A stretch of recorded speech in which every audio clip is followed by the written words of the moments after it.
Probably just misplaced it, Hank. It was an old rusty thing anyway, wasn't it? My son-in-law, Dan said, dismissing my father's vintage Proto wrench like it was worthless junk. For 30 years, I'd cared for that tool with the precision of a surgeon. There wasn't a spot of rust anywhere on it. But Dan saw dollar signs where I saw memories, saw opportunity where I saw violation. What he didn't know was that I'm a 72-year-old engineer who built his career on solving problems and following evidence to its logical conclusion. While he thought he was stealing from a confused old man, I was quietly setting the most elegant trap of my life. They never expected that the helpless grandfather would fight back with the cold precision of someone who understands exactly how systems work and exactly how to make them fail. What I discovered next would destroy not just his lies, but everything he thought he knew about getting away with betrayal. Before we continue, please subscribe to the channel and let us know where you're listening in the comments. My workshop is the only place left in the world that makes complete sense. The air carries the same scent it has for 50 years, a clean, sharp mix of cutting oil, pine, sawdust, and old steel. It's a smell that tells a story of problems solved and things built to last. I built this place with my own 2 hands, an extension of the garage the year before my daughter Rebecca was born. Now, at 72, it's more than a room full of tools. It's a library of my life's work. Every tool has its home. A pegboard wall, meticulously organized, holds the ghostly outlines of hammers, saws, and pliers. Each shadow is a promise of order. In here, nothing is ever truly lost. The afternoon sun slants through the high windows, illuminating dust motes, dancing in the air like tiny silent mechanics. The quiet hum of the dehumidifier is a constant reassuring presence, battling the damp Pittsburgh air that rusts everything it touches. I ran my hand along the cool, scarred surface of my workbench. Every nick and stain was a memory, the deep gouge from a slipped chisel in 2088, the faint ring from a coffee cup during a blizzard in 2095. This space, unlike the world outside, followed a set of rules I understood. It was my sanctuary. I picked up a vintage Starrett micrometer from its felt-lined case, its polished chrome cool against my palm. My father gave it to me when I graduated from engineering school. Wiping it down with an oilcloth was a ritual, a small act of respect for the precision that had defined my career in HVAC systems. It was about maintaining things, about seeing the value in what others might discard. Dad Becca's voice, gentle but tired, drifted in from the kitchen door. Dan and I need to run to the auto shop. The front tire on the Civic is looking really low again. I placed the micrometer carefully back in its case. Everything all right? Dan appeared behind her, leaning against the door frame. He had the posture of a man trying to look casual while carrying the weight of the world. At 47, his ambition had been dulled by a year of unemployment. "It's fine, Hank. Just another thing to deal with." I nodded slowly. "All right. Let me know what the mechanic says. We'll figure it out." That was my role now, to figure it out. This was the 5th time this month some unexpected expense had popped up. They had moved in 6 months ago, a temporary arrangement that felt more permanent with each passing week. Becca gave me a small, grateful smile before disappearing back into the house. A few hours later, my neighbor, Mr. Henderson, flagged me down from his porch. His ancient lawnmower was sputtering. "Hank, you got a minute? The pull-cord assembly is jammed." "Sure thing, Jim," I said. It was a simple fix, one I'd done a dozen times. The job required a specific tool, a vintage Proto adjustable wrench with a narrow head perfect for tight spaces. I walked back to my workshop, confident in my system. I pictured its exact location, 3rd row up, 4th hook from the left. But when I got there, the hook was empty. The ghostly outline was there, but the wrench was gone. I've put that wrench back in the same spot for 30 years. It doesn't just walk away. Someone had to have taken it. The first search was methodical. An engineer doesn't panic. He eliminates variables. I checked every drawer, every cabinet, even the deep recesses under the workbench, where a tool might fall and hide. Nothing. The second search was less logical, driven by a growing sense of violation. I looked in places a wrench would never be inside, old paint cans behind the stacks of lumber on shelves, holding jars of screws and bolts. The empty hook on the pegboard seemed to mock me with its perfect dark outline. I spent an hour turning my sanctuary inside out the neatness I cherished, dissolving into a quiet chaos. The sick feeling in my stomach wasn't about the tool itself. I could buy another. It was about the breach. This space was supposed to be governed by logic and respect, and both had been violated. By evening, I had to accept the undeniable. The wrench was gone. I brought it up at dinner, keeping my voice casual as I passed the mashed potatoes. "Funny thing happened today," I began. I couldn't find my old Proto wrench. The narrow-headed one. Becca looked up, her brow furrowed with concern. Oh no, Dad. Did you lend it to someone? Before I could answer, Dan chimed in without looking up from his plate. Probably just misplaced it, Hank. It was an old rusty thing anyway, wasn't it? The words hit me with a physical force. Rusty. I had cared for that tool for 3 decades. There wasn't a spot of rust on it. It was a piece of American-made steel, balanced and precise.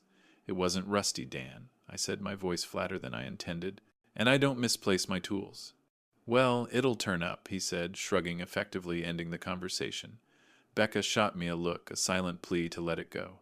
I did, but the dismissive tone of his voice echoed in my head long after the dishes were cleared. A few days later, the tension seemed to have dissipated. Dan was in a surprisingly good mood. That evening, he presented Becca with a small flat box. A little something for you, he said, beaming, to make up for being so stressed out lately. She opened it to reveal a brand new Kindle, the latest model, with the backlit screen she'd been wanting for months. Her face lit up with pure joy. Oh, Dan, it's beautiful. But how could you afford this? Found a great deal online, he said with a wave of his hand. You just have to know where to look. They embraced, and I forced a smile, but my mind was already working. A great deal. Engineers don't believe in magic. They believe in numbers. That device cost at least $150 even on sale. Dan hadn't had a steady paycheck in a year. I looked at his smiling face, at my daughter's happiness, and a cold certainty began to form in my chest. You don't just find deals like that. You pay for them. The only question was, with whose money? Suspicion without proof is just a poison you feed yourself. I sat at my old desktop computer, the hum of the tower, a familiar but unhelpful sound. Dan's words about finding a deal online were the key. I knew it. But the internet felt like a vast, uncharted ocean, and I was a man with a rowboat and no map. My career was built on tangible things, metal pressure schematics. This world of clicks and clouds was another language entirely.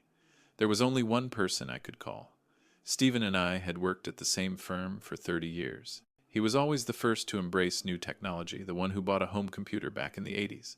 I dialed his number, the receiver feeling solid and real in my hand. Steve, it's Hank. Got a minute for you, Hank, always. What's on your mind? Don't tell me the Steelers lost again. I chuckled, the sound thin even to my own ears. Nothing like that. This is different. I need some advice about the internet. There was a brief pause. Everything okay? I think someone might be selling my things online. Some of my old tools. How would a person even go about finding something like that? Steve's voice shifted, becoming more focused. Okay, that's serious. It's not as hard as you think. You need to check the hobbyist sites. Forums for tool collectors, machinist groups, places like that. It's like a digital flea market. People buy and sell specific stuff all the time. Forums. The word felt foreign. Just websites where people with the same interests talk to each other. I'll text you a few names to get you started. You just search for the brand name like Proto Wrench and see what comes up. Look for sellers located in or around Pittsburgh. It's a long shot, but it's a start. His text came through a minute later with 3 website links. Armed with a starting point, I felt a flicker of my old engineering confidence return. This was just another system to understand. I spent the next hour navigating clunky websites, my clicks slow and deliberate. The sheer volume of information was overwhelming. Page after page of tools, most of them irrelevant. Just as my eyes started to glaze over, I saw it. The listing was titled Vintage Proto Adjustable Wrench, Gestible Wrench, Great Condition. My breath caught in my throat. I clicked on the image. It was grainy, probably taken with a cell phone, but there was no mistaking it. I leaned closer to the screen, my nose almost touching the glass. There on the handle was the tiny V-shaped scratch I'd made myself 20 years ago when it slipped. It was my wrench, and it was for sale. For a long moment, I just stared. The room grew cold around me, the hum of the computer, the only sound. My own reflection, pale and grim, stared back from the dark screen surrounding the webpage. The wrench wasn't just a tool. It was proof. Proof that I wasn't losing my mind, that my memory wasn't failing me. But it was also proof of something far uglier. My hand, steady for 50 years of delicate engineering work, trembled as I moved the mouse. On the web page, beneath the price and description, was a small blue link. See seller's other items. The seller's username was Steel City Picker 76, a meaningless, anonymous name that could belong to anyone. But I knew with a certainty that settled like ice in my gut that this was no stranger. My finger hesitated over the mouse button. Part of me didn't want to know. Part of me wanted to shut the computer down and pretend I had never seen any of it. But that wasn't who I was. I was an engineer. I followed the evidence to its conclusion, no matter how unpleasant. I clicked the link. The page loaded, and the breath left my body in a single painful rush. It wasn't just one other item. It was dozens. My workshop, my life's collection, was laid out before me like a digital graveyard. There was my father's Starrett micrometer, the one I had been polishing just days ago, listed as a fine vintage measuring tool. There was the complete set of German-made wood chisels my wife had bought me for our 10th anniversary, their rosewood handles gleaming under the harsh light of a camera flash. I scrolled down each image, a fresh stab of betrayal. My tap and die set. My rare hand crank drill. A collection of antique Stanley planes I had spent years acquiring. They were all there, photographed against the backdrop of my own workbench. The thief hadn't even bothered to find a different setting. The arrogance of it was staggering. This wasn't a random break-in. This wasn't a stranger who had slipped in through an unlocked door. The thief knew my schedule. They knew which tools were valuable. They had a key. My mind replayed Dan's words, his casual dismissal. An old rusty thing, anyway. He hadn't seen a piece of my history. He had seen its price tag. He had walked through my sanctuary, my library of memories, and seen nothing but a catalog of items to be sold. And under the wrench, the seller had other items listed. I clicked the link, my heart pounding. It wasn't just one tool. It was my entire collection, piece by piece. I closed the laptop, but the images of my tools remained burned into my mind. For 2 days, I walked around my own house like a ghost, the knowledge a heavy weight in my gut. How could I tell Becca? How could I look my daughter in the eye and tell her the man she loved was systematically betraying us, selling off pieces of my life for pocket money? The truth felt like a grenade, and I was terrified of pulling the pin. Every time I saw Dan, I had to physically restrain myself from confronting him. I needed more than a suspicion based on a web page. I needed something undeniable. On Saturday morning, Becca had a shift at the library. "Dad, could you watch Owen for a few hours? Dan has a job interview across town." A job interview. The lie was so casual, so easy, it made my stomach churn. But I just nodded. "Of course, sweetheart. We'll be fine." Spending time with my grandson was usually the highlight of my week. Owen was 10, a bright kid with a curious mind. We sat at the kitchen table working on a 1,000-piece puzzle of a steam locomotive. His small, nimble fingers found pieces with an ease I envied. For a little while watching him, I could almost forget the ugliness that had crept into our lives. "Grandpa, look." He pulled out his tablet, his face glowing with pride. He swiped through a gallery of photos. They were surprisingly good pictures, well-lit, focused, showing interesting angles of everyday objects. A bird's nest, a rusty bolt, a peeling patch of paint on the garage door. "These are fantastic, kiddo," I said, genuinely impressed. "You've got a good eye." Owen beamed. "Dad taught me," he said. "I'm a natural." He showed me how he takes pictures of all the cool old stuff in your workshop to sell on the internet. He said, "It's our little secret project." The puzzle piece in my hand stopped halfway to the board. The air in the room suddenly felt thin and cold. I kept my voice steady, a feat of engineering in itself. "Oh, really? That sounds like a fun project." "What kind of old stuff, he said, still focused on his tablet. "The shiny metal things in the boxes and the old-looking hammers." Dad said people pay a lot for vintage things. He said, "We're a team." He went back to his game, completely oblivious. But I was no longer in the room. I was picturing Dan, my son-in-law, manipulating his own child, turning his thievery into a father-son bonding activity. He wasn't just a thief. He was using my own grandson, teaching him how to catalog the evidence of his crime. This was no longer about stolen tools. This was about the corrosion of my family's character, and I had to stop it. The anger had cooled, leaving behind something harder and more useful: resolve. I wasn't just a victim anymore. I was a project manager, and the project was justice. Confronting Dan with screenshots from a website wouldn't be enough. He would deny it, call it a coincidence, maybe even try to gaslight Becca into believing I was the one confused. I needed irrefutable physical proof. The kind of evidence that couldn't be explained away. My mind started working the problem, breaking it down into components. First, I needed bait. It had to be something valuable enough to tempt him, something he hadn't gotten to yet. My eyes settled on a heavy wooden case on the top shelf. Inside was a complete set of Mitutoyo dial calipers, instruments of such precision they could measure the thickness of a human hair. They were the crown jewel of my collection, a purchase I had saved for months to make early in my career. Next, the mechanism. How to prove he had touched them? A camera felt too complicated, the footage too easy to dispute. I needed something simpler, more elegant, something that would physically mark him. My search online led me to a world I never knew existed, forensic security supplies. And there it was, a small vial of invisible ultraviolet detection powder, colorless and odorless in normal light, but it would glow a brilliant ghostly green under a blacklight. Simple, effective. Before I placed the order, I called Stephen again. I needed a sounding board, a second set of eyes on my schematic. Steve, it's Hank. I've got a plan. I laid it out for him step by step. The bait, the powder, the final confrontation. I didn't ask for his permission, but I valued his opinion. He was silent for a long moment when I finished. That's a heavy play, Hank. You're sure about this? Once you do it, there's no going back. I'm sure, I said, my voice firm. He brought my grandson into it, Steve. That crossed a line. This isn't about the tools anymore. This is about showing Becca the truth, whether she wants to see it or not. All right, then, he said, his tone supportive. It's a solid plan. Good engineering. Just be careful. This is going to cause a hell of a mess. I know, I replied. But sometimes you have to make a mess to clean one up. The vial of powder arrived 2 days later in a discreet package. It looked like nothing more than fine dust. That evening, after everyone was asleep, I went into my workshop. With the focus of a surgeon, I used a small, soft brush to apply a nearly imperceptible layer of the powder onto the latch and handle of the wooden caliper case. I placed the case back on the shelf, perfectly aligned. The trap was set. An elegant, simple design. All it needed now was the final predictable component, human greed. The week of Thanksgiving felt like holding your breath underwater. The silence in the house was a living thing, thick and suffocating. Becca tried her best to fight it, filling the space with cheerful chatter about turkey brine and pumpkin pie recipes. She moved between Dan and me like a frantic diplomat trying to broker a peace treaty, but we were two cold, silent nations on the brink of war.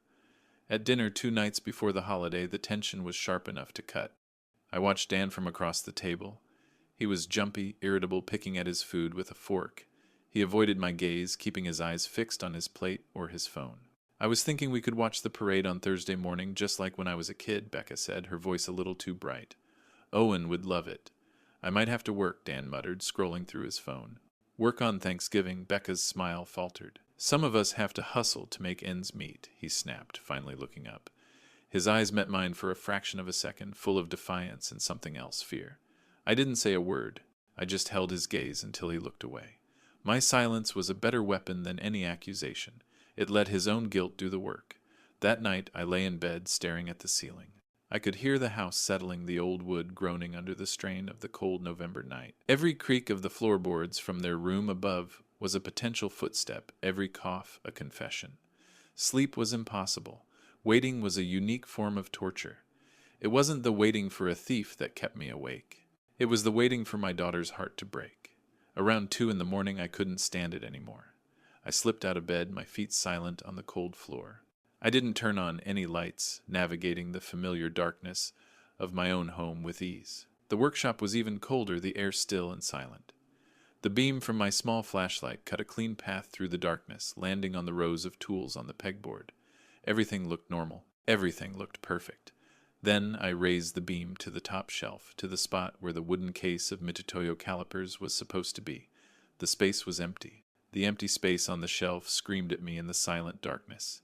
He had it, and now so did I. The morning air was thick with unspoken words. It was the day before Thanksgiving, a day that was supposed to be about gratitude and family. I made coffee, the familiar ritual, a steady anchor in the churning sea of what was to come. I waited until Becca and Dan were both in the living room, a fragile, temporary peace hanging between them. Becca, Dan, I said, my voice calmer than I felt.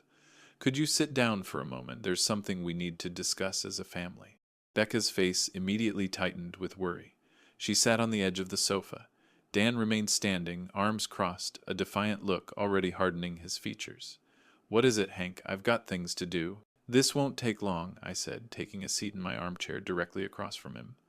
I let the silence stretch for a moment, letting the weight of it settle in. As you know, some things have gone missing from my workshop over the past couple of months. My father's micrometer, the chisel set my late wife gave me, the Proto wrench, and last night the case of methodical calipers. Dan scoffed, a short, sharp sound of contempt. Here we go again. Hank, we've talked about this. You're getting older. You misplace things. It happens. No, I said, my voice still level, cutting through his condescension. These things were not misplaced. They were stolen, and they were sold online by a user named Steel City Picker 76. The color drained from Dan's face. Becca looked from him to me, her eyes wide with confusion. Dad, what are you saying? Are you accusing someone? I'm stating facts, sweetheart, I said gently before turning my eyes back to Dan. His knuckles were white where he gripped his crossed arms. A muscle in his jaw twitched uncontrollably. This is insane, he exploded, his voice booming in the quiet room. You're accusing me. After everything I do for this family, working my fingers to the bone to find a job, you think I'm some common thief? I haven't accused you of anything, Dan, I said. I've simply laid out the evidence. Evidence? You have no evidence. You're a confused old man making up stories, he yelled, taking a step forward. Becca stood up, her hands fluttering nervously between us. Please stop, both of you, Dad. This is a terrible accusation. I know it is, I said, my heart aching for her. I reached into the side pocket of my armchair and pulled out a small black flashlight. It looked like an ordinary tool. That's why I made sure to gather proof that couldn't be argued with. This is a special kind of flashlight, I explained, my voice barely above a whisper. I bought it for Owen for his rock collection. Some minerals glow under ultraviolet light. It's a fascinating principle, really. It reveals things you can't normally see. Dan stared at the small black cylinder in my hand, a sneer playing on his lips. What are you going to do, Hank? Dazzle me with a light show? This is pathetic. I didn't answer him. I looked at my daughter. Her face was a mask of pain and confusion. I'm sorry you have to see this, Becca. I pressed the small rubber button on the end. A soft click echoed in the tense silence. The room was instantly washed in a strange, purplish black light. The white lampshades glowed eerily, and a piece of lint on the dark carpet flared up like a tiny star. I swept the beam slowly across the floor, letting their eyes adjust. Then deliberately, I raised it. I pointed the light at Dan's crossed arms. For a moment, nothing happened. Then, as the cone of invisible light settled on his hands, they erupted in a ghostly, sickening green glow. His fingertips, the pads of his thumbs, the faint outline of his palm where he had gripped the wooden case, it was all there, a spectral confession painted on his own skin. Dan froze. He uncrossed his arms and stared at his hands as if they belonged to a stranger. He turned them over, his mouth slightly agape, the brilliant green stain, stark against the deep violet light. The defensive anger vanished, replaced by the blank, wide-eyed look of an animal caught in the headlights. Becca made a small, strangled sound, a gasp that was half sob. Her eyes darted from Dan's glowing hands to his face, then back again. The dots were connecting in her mind, forming a picture of betrayal so complete it defied belief. Dan, she whispered, her voice trembling. What is that? What is on your hands? He tried to speak, but no words came out. He looked at me, his eyes pleading for the first time. But there was no help to be found there. It's forensic detection powder, I said, turning the flashlight off. The room snapped back to its normal colors, but the afterimage of those glowing hands seemed to hang in the air. Invisible to the naked eye. I put it on the caliper case last night. The case that is now hidden somewhere in your room. There was nowhere left for him to hide. The silence that followed was more damning than any accusation. It was the sound of a life shattering. Dan finally sank into a chair, his head in his hands, though he couldn't hide the faint, ghostly green that still clung to his skin. He looked up, his eyes swimming with a desperate, pathetic plea. He didn't look at me. He looked only at his wife. Becca, honey, I can explain, he began, his voice a hoarse whisper. It wasn't supposed to be like this. I was just borrowing them. I was going to sell them, get us back on our feet, and then I was going to buy them all back for him, I swear. Becca let out a sound that was somewhere between a laugh and a sob. It was a noise of pure, undiluted heartbreak. Borrowing them. You call this borrowing? I was desperate, he cried, his voice cracking. Do you know what it's like? Watching your father-in-law look at you with that pity. Living in his house, under his roof, feeling like a complete failure every single day. I just wanted to give you something nice. I wanted to feel like a man again. I remained silent in my chair. This was no longer my battle to fight. I had provided the facts, the raw data. The conclusion was hers to draw.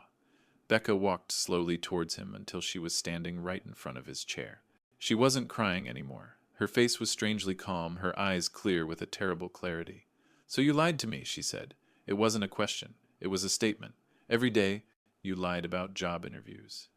You lied about where the money for my Kindle came from. You stood in my father's house and stole from him, and you let me believe he was just being a forgetful old man. I did it for us, Dan insisted, reaching for her hand, but she pulled away as if from a hot stove. "No," Becca said, her voice soft but as hard as steel. "You didn't do this for us. You did this for you." She looked at him for a long moment, and in her eyes I saw my daughter grow up all over again. I saw the illusions of her marriage burn away, leaving behind the hard, unvarnished truth. "Go upstairs, Dan," she said quietly. The words were simple, but they carried the weight of a final judgment. "Pack your things." Thanksgiving morning dawned gray and cold. There was no smell of roasting turkey, no cheerful noise from the kitchen.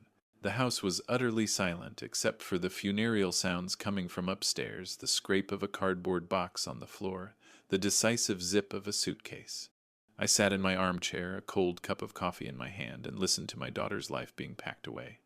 I didn't go upstairs. It wasn't my place. This was her decision, her pain to process.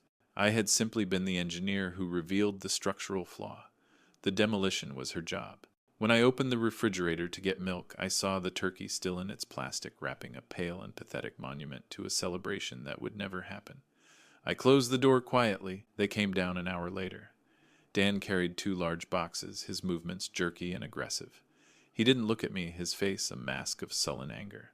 Becca followed with 2 suitcases, her face pale and drawn. She moved with a mechanical precision, her emotions packed away as neatly as her clothes. Behind them was Owen, his small face etched with confusion.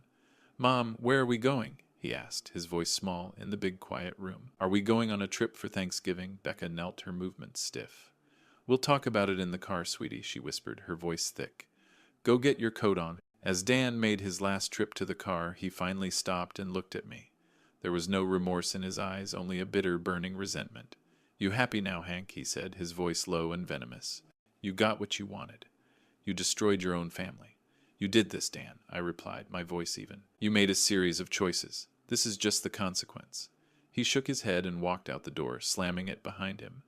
Becca came to me, her car keys clutched in her hand. She hugged me, a brief, tight embrace that conveyed everything she couldn't say. "I'll call you," she said. "I know," I said, holding her for a moment. "This is your home, Becca, always." I watched from the window as they drove away the car, disappearing down the quiet, tree-lined street. The house was silent again, but it was a different kind of silence now. It was the quiet of a problem solved, but also the quiet of a necessary, painful repair. The cost was higher than I could have imagined. After the front door clicked shut and the sound of Becca's car faded into nothing, the silence that remained was absolute.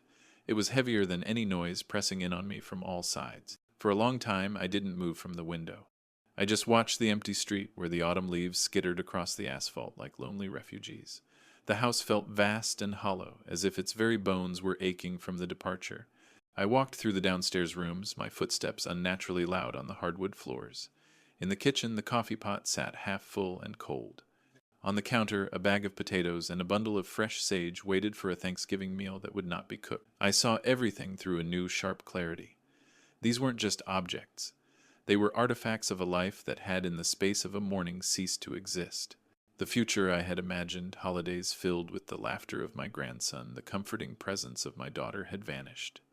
My gaze fell on the armchair Dan had been sitting in just hours before. It looked out of place, an unwelcome guest that had overstayed its welcome. I felt a sudden sharp surge of anger, not at him, but at the sheer waste of it all. The wasted trust, the wasted time, the wasted love Becca had given him. He had taken so much more than just my tools. I couldn't stay in the main house any longer. I retreated to the one place that still felt entirely my own, the workshop. The air in here was different, untainted by the morning's drama.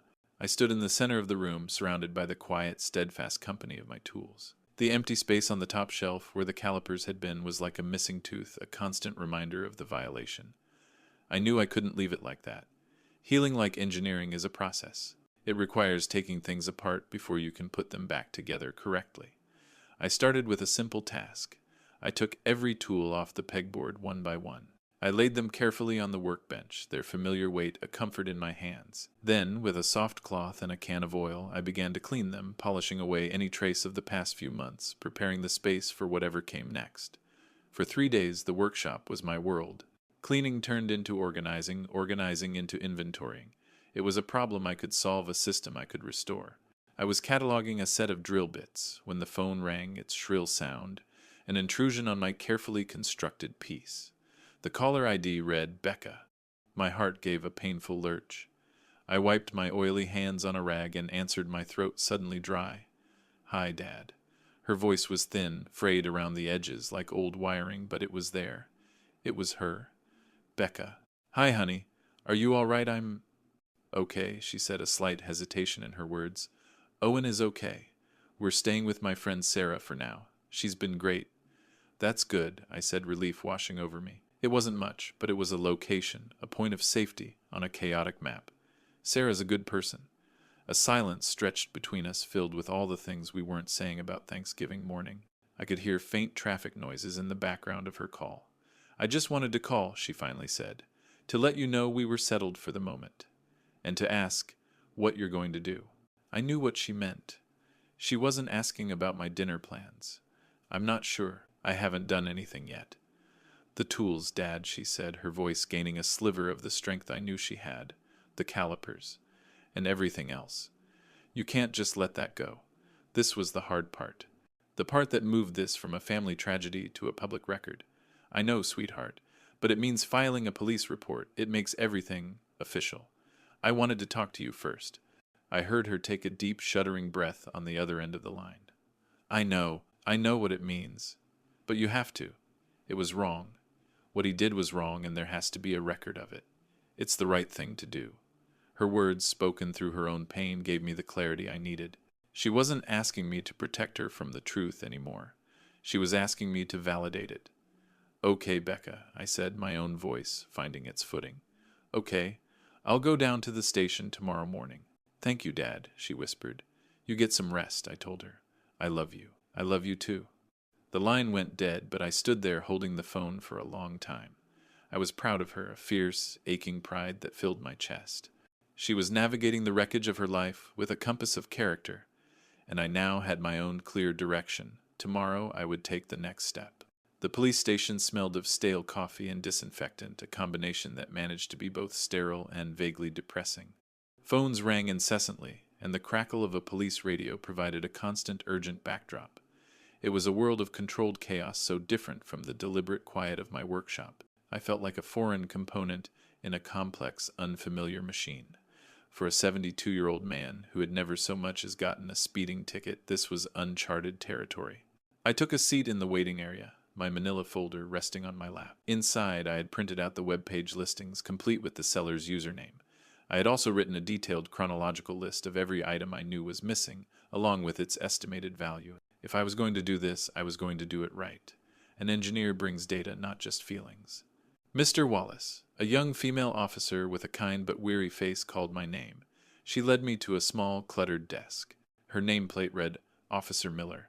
"You can have a seat, sir." "The dispatcher said you wanted to report a theft." "That's correct," I said, opening my folder and laying the papers out in a neat row on her desk. "My son-in-law has been systematically stealing and selling my personal property." She raised an eyebrow, her expression unreadable. Domestic disputes were probably the bread and butter of her job. "Your son-in-law. Does he live with you?" "He did," I said. "He and my daughter moved out on Thanksgiving Day." I walked her through the entire sequence of events, starting with the first missing wrench and ending with the ultraviolet powder.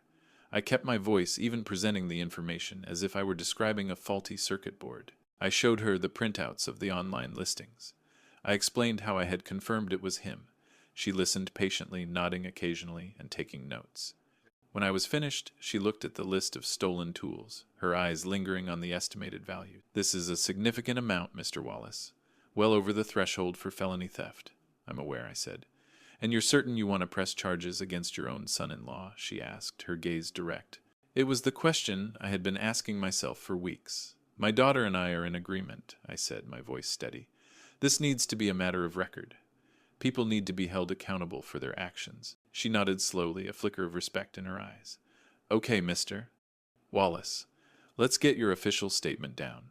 Tell me everything again from the very beginning." A week passed in a quiet limbo. The wheels of justice, I discovered, turned slowly and silently. I went about my days, the police report, a filed document, a fact that existed somewhere out in the world, but had no immediate effect on my quiet house. Then on a Tuesday afternoon, a plain unmarked car pulled into my driveway. A man in a tired suit walked up to my door. He was a detective. His name was Riley, and he had the weary but patient eyes of a man who had seen every possible variation of human folly. He sat at my kitchen table, politely declining a cup of coffee. "Mr. Wallace," he began, getting straight to the point, "I have an update on your case. We located your son-in-law, Daniel, 2 days ago." I nodded, my hands resting flat on the table. "And we presented him with the evidence you provided, the online listings specifically. He was cooperative. He confessed to taking and selling the items." The detective's words were simple, factual, yet they landed with the force of a physical blow. I had known it was true, but hearing it confirmed by a third party, a representative of the law, made it real in a way it hadn't been before. There was no more room for doubt, no more what-ifs. There was only the cold, hard fact of his guilt. "He provided us with the locations of the pawn shops he used," Detective Riley continued. "We were able to recover most of the items. They're in my car now. There are a few things still missing, but the major pieces, including the calipers, have been retrieved." He went out to his car and returned with a large cardboard evidence box. He placed it on the table and opened the flaps. Inside, nestled in protective wrapping, were my tools. My history. I reached in and lifted out the wooden case of calipers. I ran my thumb over the smooth, familiar wood. I opened the latch and inspected the instrument inside. It was undamaged. "The district attorney's office will be in touch regarding the next steps," the detective said as I was examining my father's micrometer. "Given his cooperation and lack of a prior record, he'll likely be offered a plea deal. Restitution, probation. But that's for the lawyers to sort out." "I understand," I said, my voice hoarse. "Thank you, Detective, for your work." After he left, I carried the box into my workshop. I unwrapped each tool and placed it back in its rightful home on the pegboard. The empty spaces were filled. My system was restored. It felt like a victory, but it was a hollow one. I had won back my property, but the cost had been the very thing I had hoped to protect my family. That evening I sat in the kitchen, the restored order of my workshop providing little comfort. The problem had been solved, the system was back online, but the emotional cost remained. I picked up the phone and dialed Becca's number. It was time to close the loop. She answered on the second ring. "Dad, is everything okay? Everything's fine, honey. I just have some news," I said. "Detective Riley came by this afternoon. They found Dan." There was a sharp intake of breath on her end. "Oh, he confessed to everything, Becca. He didn't fight it. They've recovered most of the tools. They're back in the workshop now." The silence that followed was long and heavy. It wasn't the silence of shock this time, but of finality. It was the sound of a door closing for good. "So it's really over," she said, her voice barely a whisper. "It is," I confirmed. The detective mentioned the DA will likely offer him a plea deal. Probation, and he'll have to pay back the value of whatever is still missing. He won't be going to jail. I waited, unsure of how she would react. I had expected anger, or maybe a bitter satisfaction. What I heard was a quiet sigh of relief. "That's good," she said. "I'm glad. Glad I never wanted him to be ruined, Dad. I just wanted the truth to be official. I wanted it to be a fact that couldn't be denied. What he did was a crime, and now it's been recorded as one. That's enough for me." A wave of pride washed over me, so potent it almost brought tears to my eyes. My daughter, in the midst of her own heartbreak, was thinking about justice, not revenge. "You have a good heart, Becca." "I learned from the best," she said, and I could hear the faint hint of a smile in her voice for the first time in weeks. "I also called to tell you something. I found a small apartment over in Bloomfield. Owen and I are moving in at the end of the month. It's time for a fresh start." A fresh start. The words sounded clean and strong. "That's wonderful news, honey. Really wonderful. It'll be tough for a while," she admitted. "But it's ours. And we'll be close by." "You just tell me when you need help moving," I said. My workshop is officially back in business. We said our goodbyes, and for the first time since this whole ordeal began, the quiet of the house didn't feel lonely. It felt peaceful. My daughter was rebuilding, and I realized so was I. The last Saturday of the month arrived bright and cold. I loaded my truck with a toolkit, a hand dolly, and the last few boxes from my house. Becca's new apartment was on the second floor of an old brick building in Bloomfield, a neighborhood bustling with life. The place was small, smelling faintly of fresh paint and possibility. The rooms echoed with emptiness, a blank canvas waiting for a new life to be painted on it. We worked all morning, a small team of 3. I handled the heavy furniture, using leverage and engineering principles to maneuver a sofa up a narrow staircase. Becca directed the placement of boxes, her voice clear and decisive. Owen, armed with a dust rag, was in charge of wiping down baseboards, a job he took with the solemn importance of a 10-year-old. There was an easy rhythm to our work, a shared purpose that needed few words. This was a different kind of project for me. I wasn't fixing something broken, I was helping to build something new. I tightened the leg on a wobbly kitchen table, leveled a bookshelf against a slightly crooked wall, and showed Owen how to find a stud to hang his favorite poster. These were small fixes, but they felt more important than any complex repair I had ever done. They were acts of love. "I don't know how we would have done this without you, Dad," Becca said during a water break, sinking onto a packing box. She was tired, but her eyes were bright. "This is what family does," I said simply. "Besides, I think the bookshelf might be my finest work." She laughed, a real, genuine laugh that echoed in the empty living room. It was a beautiful sound. Later, Owen pulled me into his new room. It was half the size of his old one, but the window looked out over a busy street. "Look, Grandpa, I can see the clock on the church tower from here," he said, his face pressed against the glass. He was resilient, a kid already looking forward, not back. By late afternoon, the apartment looked less like a storage unit and more like a home. We were exhausted, sweaty, and starving. I went out and brought back 2 large pizzas and a bottle of soda. We didn't have plates or a table, so we sat on the floor in the living room, using cardboard boxes as plates. The cheap pizza, eaten in the middle of a half-unpacked life, tasted like a feast. We were a family again, not a broken one, but a smaller, stronger one, forged in a crisis and ready to build again. The workshop felt different now. For months it had been a place of violation, then a crime scene, then a project of restoration. Now it was simply my workshop again. The order was no longer a defense against chaos, but a simple, quiet pleasure. The afternoon sun streamed through the windows, illuminating the clean surfaces and the perfectly aligned tools on the pegboard. The air smelled of wood, polish, and contentment. I wasn't just cleaning anymore. I was building. On the workbench lay a half-finished project, a small wooden toolbox sized for a 10-year-old's hands. I was making it for Owen, a place for him to keep his own small collection of hammers and screwdrivers. As I sanded the smooth pine edges, I thought about the irony. Dan had tried to teach him that tools were for selling. I would teach him they were for building. That was the real legacy, not the objects themselves, but the knowledge of how to use them, the principle of creating rather than taking. The anger I had felt towards Dan was gone. In its place was a kind of weary pity. He was a man who had looked at a lifetime of skill and dedication and only seen its cash value. He had fundamentally misunderstood the nature of wealth. My wealth wasn't in the tools. It was in the knowing. The knowing of how to fix a sputtering engine, how to build a level shelf, how to turn a rough piece of wood into something useful and beautiful. That was a currency he would never possess. My phone buzzed on the workbench, startling me out of my thoughts. It was Becca. "Hey, Dad. Just checking in. How's the quiet life?" I smiled, the sound of her voice, a welcome addition to the quiet of the workshop. "It's good. Productive. I'm working on a little something for Owen. He'll love that," she said warmly. "He's already hung the poster you helped him with. He talks about his grandpa the engineer all the time." "Well, this engineer is happy to be on call," I said. "I know, Dad. And we're so grateful. Talk to you tomorrow, I promised." I hung up and looked at the small toolbox. It wasn't a grand project. It wouldn't win any awards. But as I fitted the last joint together, the pieces slotting into place with satisfying precision, I knew it was one of the most important things I had ever built. The system was restored not just on my walls, but in my life. My daughter Becca is thriving. Her small apartment is filled with light, laughter, and the projects she and Owen build together with the toolbox I made him. She found a strength she never knew she had, not in bitterness, but in building a new life on a foundation of truth. Our relationship, once strained by unspoken tensions, is now stronger than ever, built on mutual respect and the quiet understanding of having weathered a storm together.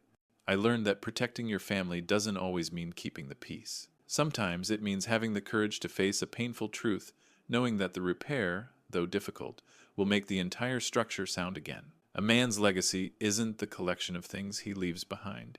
It's the principles he instills in the next generation. For years I thought my workshop and the tools within it were my life's work, but I was wrong. My true legacy is my daughter's character, my grandson's integrity, and the knowledge that a person's worth is measured by what they create, not what they possess. Dan saw value in objects he could sell, but the real wealth was in the skill, the patience, and the love that those objects represented. He confused price with value, and in the end he lost everything that truly mattered. That is a lesson no amount of money can buy. The air in my workshop is different now. It still carries the familiar scent of oil and pine, but it's no longer a scent of sanctuary from a troubled world. It's the smell of possibility of new projects waiting to be started for my grandson. It's the smell of a peaceful future. The system has been restored not just on my walls but in my heart, and the quiet hum is no longer a machine but contentment itself. What a journey we've shared today. Stories like Henry's remind us that true strength often lies in quiet resolve, and that wisdom is the most powerful tool we own. If you like this story, please like this video, subscribe to the channel, and share your impressions of this story in the comments. To listen to the next story, click on the box on the left. Thank you for watching.